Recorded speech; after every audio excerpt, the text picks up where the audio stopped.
जो मौत को समझ गया वो जीना सीख जाएगा, वरना तो ये जीवन यूं ही बीत जाएगा। जय शनिदेव। प्रिय भक्तगणों, मैं आपकी गुरु माँ रुक्मिणी स्वागत कर रही हूँ आपका आज के हमारे इस कार्यक्रम में। और आपको आज जो बताने वाली हूँ उसे जरा गौर से सुनिएगा, क्योंकि अकाल मृत्यु कुछ नहीं होती है। मरने के कुछ समय पहले ही यमराज हर राशि के जातक को देते हैं 3 संकेत, पर हम उन संकेतों को समझ नहीं पाते हैं। तो उठाएंगे पर्दा आज उन्हीं मृत्यु के रहस्यों से, ताकि भगवान का बुलावा आने से पहले आप निपटा सके अपने अधूरे काम। ग्रहों की बात गुरु माँ के साथ। मेरे प्यारे बच्चों, आज मैं आपको मौत से डराने नहीं आई हूँ, अपितु आपको सत्य बताने आई हूँ। शास्त्र कहते हैं कि हमारे जन्म के साथ ही हमारे मृत्यु का दिन भी निश्चित हो जाता है। जातस्य ही ध्रुवो मृत्युर्ध्रुवम जन्म मृतस्य च। आपने अपने बड़े बुजुर्गों को कहते सुना ही होगा कि किस प्रकार से उनके माता पिता को पहले ही ज्ञात हो गया कि उनकी मृत्यु निकट है, और वो अपने नाते रिश्तेदारों को देखने के लिए पहले ही बुलाने लगे। मृत्यु तो सभी को आनी है, लेकिन यदि ये सुखद हो तो कितना अच्छा हो।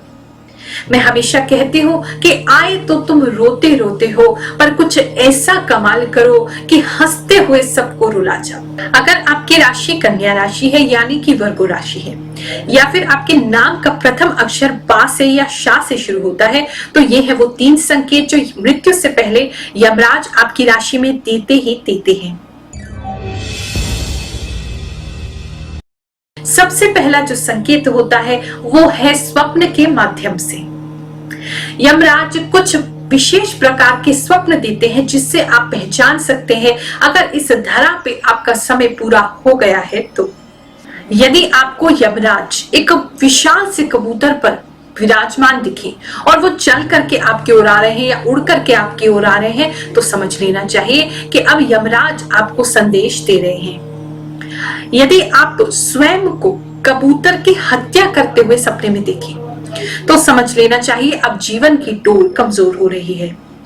अगर आप देखें कि बहुत सारी जो लड़कियां हैं, सुंदर स्त्रियां हैं, लड़कियां हैं, कवारी, वो सजी हुई हैं और हंसते गाते हुए बातें करते हुए घेरा बना लेती हैं, आपको घेर लेती हैं और आपका हाथ पकड़ते हुए दक्षिण दिशा की ओर आपको ले जाती हैं, तो समझ लेना चाहिए कि अब आपका अंतिम समय निकट है। यदि आपको दिखाई दे सपने में कि कीचड़ का एक बहुत बड़ा तालाब है या दलदल है और आप उसमें प्रवेश किए हैं और उसमें चलते जा रहे हैं और डूबते जा रहे हैं, आपको कहीं से भी रास्ता नहीं मिल रहा, आप उससे बाहर नहीं निकल पा रहे हैं, कोई आपकी सहायता को आगे नहीं आ रहा है, तो समझ लेना चाहिए कि यमदूत अब आपकी प्रतीक्षा में है। यदि स्वप्न के माध्यम से इस प्रकार के संकेत आपको प्राप्त होते हैं तो आपको सतर्क हो जाना चाहिए। अगर इसके अलावा आप सपनों का और रहस्य जानना चाहते हैं तो हमने पीछे कुछ वीडियोस बनाए हैं, आप उसे YouTube पे हमारे नाम से सर्च करके देख सकते हैं और अपने सपनों का रहस्य भी जान सकते हैं। इसी विषय में मैंने साधुओं के मुख से एक बहुत रोचक कथा सुनी है। एक भरी दोपहरी में एक बस ड्राइवर और एक साधु की मृत्यु एक साथ हो गई। दोनों ही यमपुरी पहुंचे और यमराज के सामने प्रस्तुत हुए। यमराज ने साधु को स्वर्ग की सेवा का दंड दिया और बस ड्राइवर को स्वर्ग का भोग और स्वर्ग की सारी फैसिलिटीज दे दी। जैसे आपको विश्वास नहीं हो रहा, वैसे ही साधु को भी नहीं हुआ। उन्होंने यमराज से कहा, हे यमदेव, लगता है आपसे कोई भूल हो गई है। मैंने अपना पूरा जीवन तपस्या में लगाया, लोगों को प्रवचन सुनाने में लगाया, पर आप मुझे केवल स्वर्ग का सेवादार बना रहे हैं, दास बना रहे हैं, और इस अधर्मी को आप स्वर्ग का सुख दे रहे हैं। यमराज बोले, हे साधु, अभी आपकी साधना अधूरी है। आपके शब्द से तो अवश्य ही ईश्वर का प्रचार होता था, परंतु आपके भीतर अभी शुद्धि नहीं हुई है। प्रवचन में आपके बताए मार्ग पर आप स्वयं नहीं चलते थे, फलस्वरूप प्रवचन में आए भक्त जो पीछे बैठे थे वो सो जाते थे और दिल से भगवान का नाम कोई भी नहीं लेता था। पर ये जो बस ड्राइवर है ना, जब 120 किलोमीटर की रफ्तार से अपनी बस को दौड़ाता था तो बस में बैठा हर एक व्यक्ति, चाहे छोटा था या बड़ा था, धर्मी था या अधर्मी था, वो सभी पूरे मन से, पूरे विश्वास से भगवान का नाम जपते हुए जाते थे। इसलिए इसे स्वर्ग दिया है, ये स्वर्ग का अधिकारी है। दूसरा संकेत बताने से पहले मैं आपको किसी से मिलवाना चाहती हूँ। आप में से बहुत से लोग ऐसे होंगे जो YouTube पर हमको देखते हैं और शायद आपको कहीं ना कहीं विश्वास नहीं होता, क्योंकि आप अभी हमको जानते नहीं हैं या इतनी बार हम जैसे लोगों से धोखा खा चुके हैं कि अब आपको धर्म के किसी भी व्यक्ति पे विश्वास नहीं होता है। ऐसे ही एक भक्त बहरीन में रहती है। उन्होंने बताया किस प्रकार से उन्हें पहले विश्वास नहीं हुआ और फिर कैसे उन्होंने अपने जीवन में चमत्कार देखे। चलिए उनसे मुलाकात करते हैं। गुरुजी और गुरु माँ को मेरा सादर चरण स्पर्श। और मेरा नाम नीलम है, मैं नीलम बहरीन से बात कर रही हूँ। गुरुजी से बात हुई थी मेरी, एंड गुरुजी मैं इतना ही कहूँगी, you are the best. And आपसे बात करके बहुत अच्छा लगा, जैसे लगा कि सही जगह है और सारे समस्याओं का समाधान यहीं पे मिल सकता है। और मुझे बहुत इच्छा है कि मैं आप लोगों के पास आके आप लोगों का दर्शन करूं, तो वो भी इच्छा पूरी हो जाएगी, मेरा विश्वास है। और गुरु माँ से भी मैं माफ़ी मांगना चाहूँगी, क्योंकि पहले मुझे लगा कि ऐसे ही है ये वीडियोस भी जैसे और बहुत सारे यूट्यूब पे होते हैं। एंड मैं और एक बात कहना चाहूँगी कि thanks to YouTube channel also, because of this platform only I just find out Guruji and Guru Ma। and yeah, Sunny देव से भी मैं प्रार्थना करना चाहूँगी कि गुरु माँ और गुरुदेव बहुत अच्छा काम कर रहे हैं, लोगों का बहुत मदद कर रहे हैं, और उनके पूजा पाठ से, उनके आशीर्वाद से बहुत लोगों का बहुत भला हो रहा है। तो सनी देव की कृपा से गुरु माँ और गुरु जी को सनी देव स्वस्थ रखे और उनको लंबी आयु दे, ताकि वो ऐसे अच्छे अच्छे काम करते रहे। एंड मैं और ज़्यादा, मुझे बोलना तो नहीं आता। Guru ji, I hope you will accept my pranam, and गुरु माँ को जी को भी मेरा। सो जय सनी देव, जय गुरुदेव। चलिए बात करते हैं हम दूसरे संकेत की। यमराज जो आपकी राशि में दूसरा संकेत देते हैं वो है शारीरिक परिवर्तन। मृत्यु के कुछ समय पहले ही हमारा शरीर जो है वो उल्टी दिशा में कार्य करने लगता है, बदलने लगता है। पर सबसे पहले बताना चाहूंगी कि यमराज ही ऐसे संकेत आपको क्यों देते हैं, क्योंकि यमराज जो है वो हिंदू धर्म के अनुसार मृत्यु की देवता कहे जाते हैं। इनके पिता जो है वो सूर्य है, माता इनकी संज्ञा है, शनिदेव इनके भाई और यमुना इनकी बहन है। दिवाली के एक दिन पहले यमदीप के द्वारा या दूसरे पर्वों पर भी यमराज की आराधना की जाती है। गरुड़ पुराण के अनुसार मृत्यु के बाद जीवात्मा शरीर से निकलकर अंगूठे जितना बड़ा सूक्ष्म शरीर धारण करता है, जिससे पाप करने वाले याम्य मार्ग से दुख और यातनाएं भोगते हुए यमराज के पास पहुंचते हैं और धार्मिक जन प्रसन्नता से सुख भोगते हुए यमराज के सामने प्रस्तुत होते हैं। और मरने से पहले हमेशा ही यमराज हमें संकेत देते हैं। तो दूसरा संकेत जो है वो है शारीरिक बदलाव, यानी हमारे शरीर में विचित्र प्रकार के परिवर्तन होने लगते हैं। चलिए जानते हैं कौन से हैं वो परिवर्तन जिसे देख करके आपको सतर्क हो जाना चाहिए। जब हमारा शरीर बूढ़ा हो जाता है, जर्जर हो जाता है, बिल्कुल ही काम करना बंद कर देता है, तो व्यक्ति को स्वतः ही समझ लेना चाहिए कि अब इस शरीर को बदलने का समय आ गया है। अगर किसी व्यक्ति की इंद्रियां उसका साथ छोड़ने लगे, शिथिल हो जाए, यानी देखने, सुनने, समझने, महसूस करने की शक्तियां बहुत कम हो जाए, तो समझ लेना चाहिए कि काल अब निकट ही खड़ा है। कन्या राशि वाले जातकों के शरीर में अगर बहुत सारी फोड़ी फुंसियां हो जाए, उसमें से पस निकलने लगे और वो बिल्कुल ही ठीक ना हो, साथ में शरीर सूख जाए और खून भी बिल्कुल ऐसा लगे जैसे सूख गया हो, इंसान पीला पड़ जाए, सफेद पड़ जाए, तो समझ लेना चाहिए ऐसे व्यक्ति के पास अब ज्यादा समय बाकी नहीं है। अगर किसी व्यक्ति के शरीर में से अजीब सी दुर्गंध आने लगे और नहाने के बाद, साबुन लगाने के बाद, परफ्यूम लगाने के बाद किसी भी प्रकार से वो दुर्गंध ना जाए और कई दिनों तक बनी रहे, तो समझना चाहिए कि कुछ समय बाद उसकी मृत्यु निश्चित है। शास्त्र ये भी कहते हैं कि अगर कोई व्यक्ति अपने नाक का अग्रभाग देखने में असमर्थ हो जाए, यानी उसकी जो गर्दन है वो इतनी अकड़ जाए कि वो अपनी नाक को ही ना देख सके, तो भी समझना चाहिए कि मृत्यु निकट है। लेकिन हम उन लोगों की बात नहीं कर रहे हैं जिनको सर्वाइकल की कोई प्रॉब्लम हो। अगर स्पॉन्डिलाइटिस सर्वाइकल की प्रॉब्लम है तो उसमें भी गर्दन अकड़ जाती है, तो वो बात अलग है। लेकिन आप नेचुरली अगर नॉर्मल है, आपको कोई बीमारी हारी नहीं है और आपकी गर्दन अकड़ने लगी है, तो आपको समझ जाना चाहिए कि अब मृत्यु आपके निकट खड़ी है। अगर आपके हाथ की रेखाएं अस्पष्ट होने लगे, धुंधली पड़ने लगे, तो समझ लेना चाहिए इस पृथ्वी पर आपके कर्म समाप्त हो गए हैं, पूरे हो गए हैं। कहते हैं कि जो व्यक्ति सिर्फ दाहिनी नासिका से यानी राइट साइड से ही दिन रात श्वास लेता रहे, सर्दी जुकाम की बात नहीं कर रहे हैं उसको छोड़कर, तो ऐसा व्यक्ति किसी गंभीर रोग से पीड़ित हो सकता है। शरीर इस बात की सूचना दे रहा है और यदि ध्यान नहीं दिया जाए तो 3 वर्षों के अंदर उसकी मृत्यु हो सकती है। सतयुग में एक ऋषि हुए, उनका नाम था मार्कंड।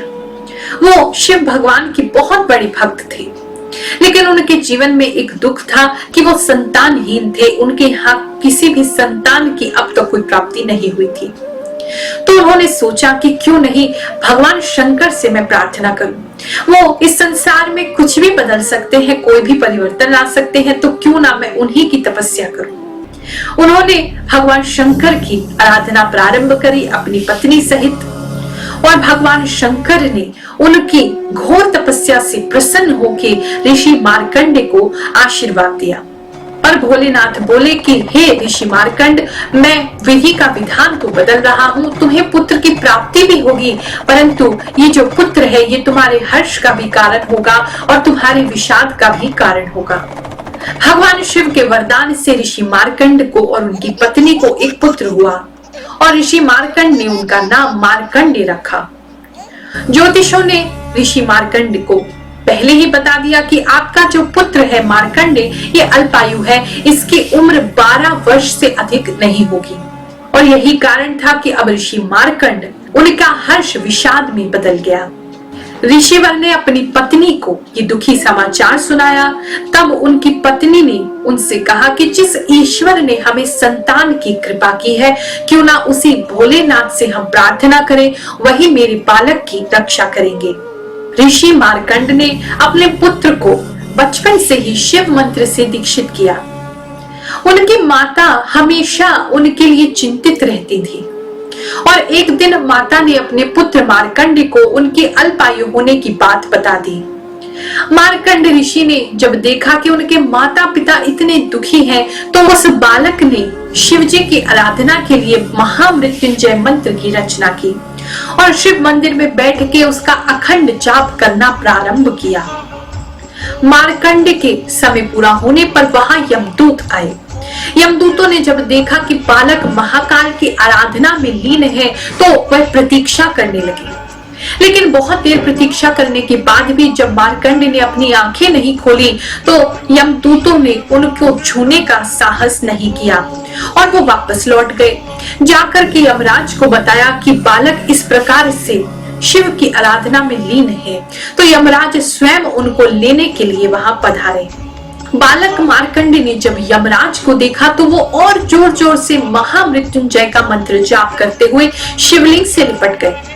यमराज ने बालक मार्कंडे को शिवलिंग से खींचकर अलग करने की चेष्टा की और वहां एक भयंकर स्वर हुआ।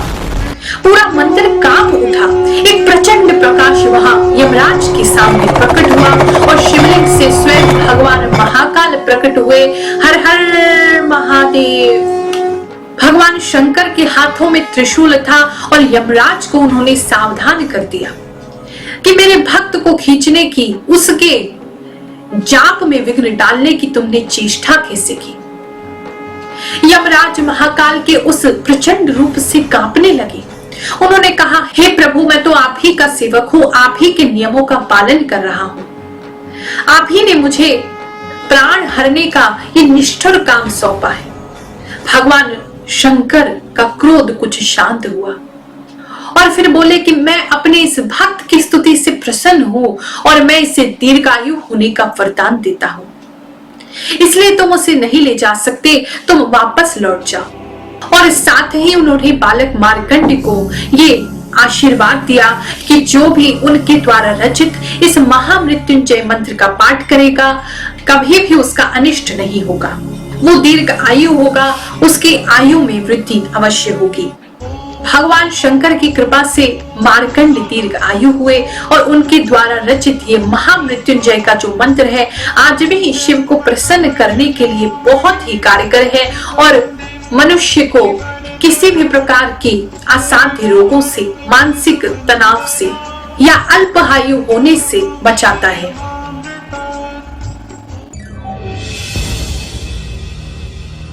अब बात करते हैं हम तीसरे संकेत की, जो कि है आभास। यमराज मृत्यु से पहले आपको आभास अवश्य कराते हैं।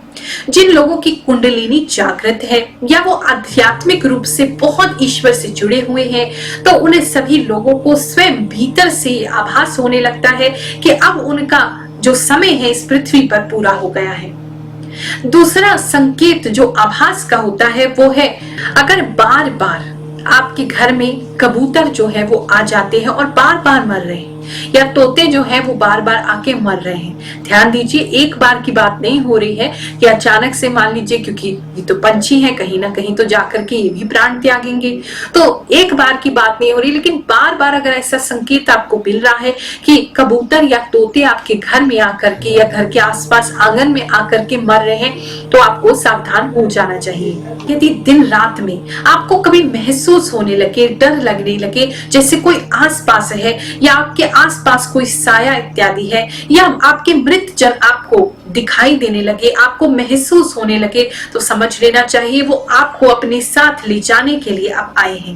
मार्कंड पुराण के हिसाब से जो मांसाहारी पक्षी होते हैं जैसे कौवा, गिद्ध इत्यादि, अगर वो व्यक्ति के सर पे बैठे और चोंच मारने लगे तो ऐसे व्यक्ति को समझना चाहिए कि अब यमदूत उसे बुलाने के लिए आने वाले हैं। अगर आपको ऐसा महसूस हो जैसे आपका शरीर इतना हल्का हो गया है कि हवा जो है अंगों को पार करके अंदर आ रही है, तो भी व्यक्ति को समझना चाहिए, आभास कर लेना चाहिए कि अब उसके जाने का समय पास है। अगर स्नान करने के बाद किसी व्यक्ति के सीने पर या पैर पर तुरंत पानी सूख जाए, ऐसा लगे जैसे मानो पानी डला ही नहीं था, तो आपको समझ लेना चाहिए कि यमराज का बुलावा आपको आ गया है।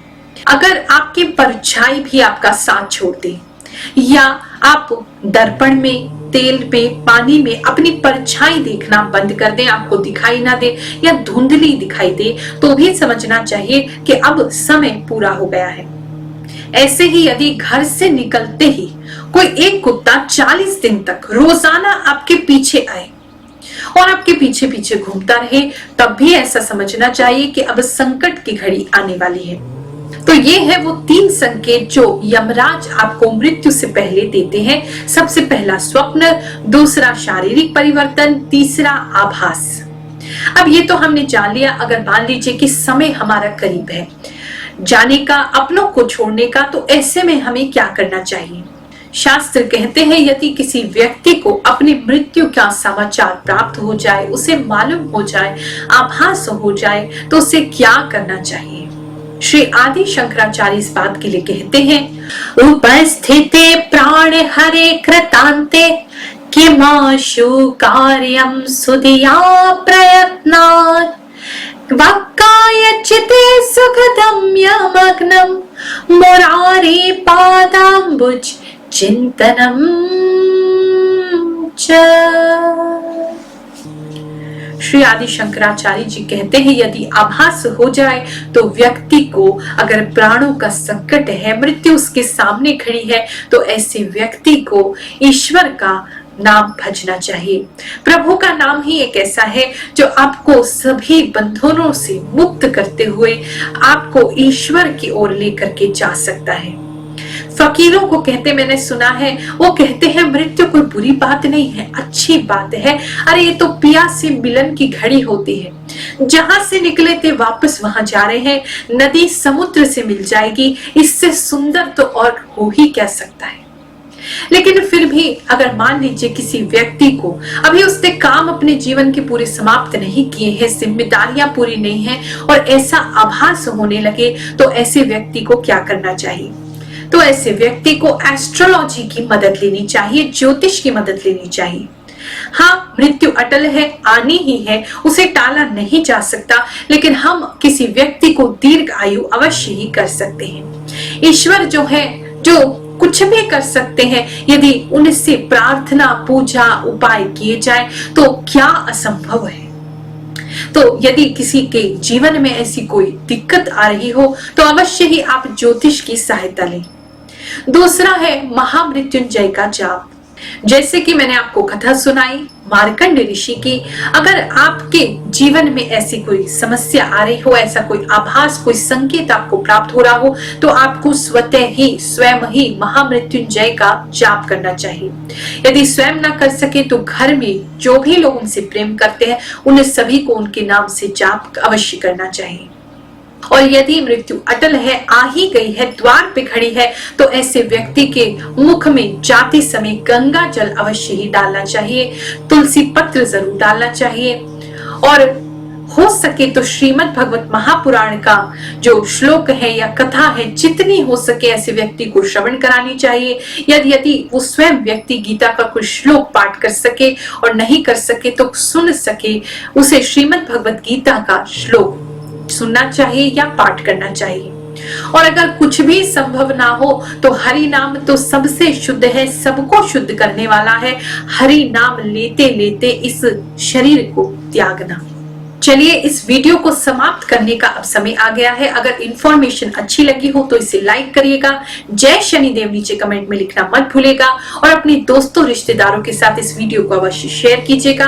हमारा चैनल सब्सक्राइब कीजिए और इसी प्रकार से हमारी वीडियोस को अपना प्यार देते रहिए। आप सभी को आशीर्वाद देती हूँ, दीर्घायु भव। जय शनिदेव। हमारे द्वारा बनाई गई और वीडियोस को यहाँ पर क्लिक करके आप देखते रहिए।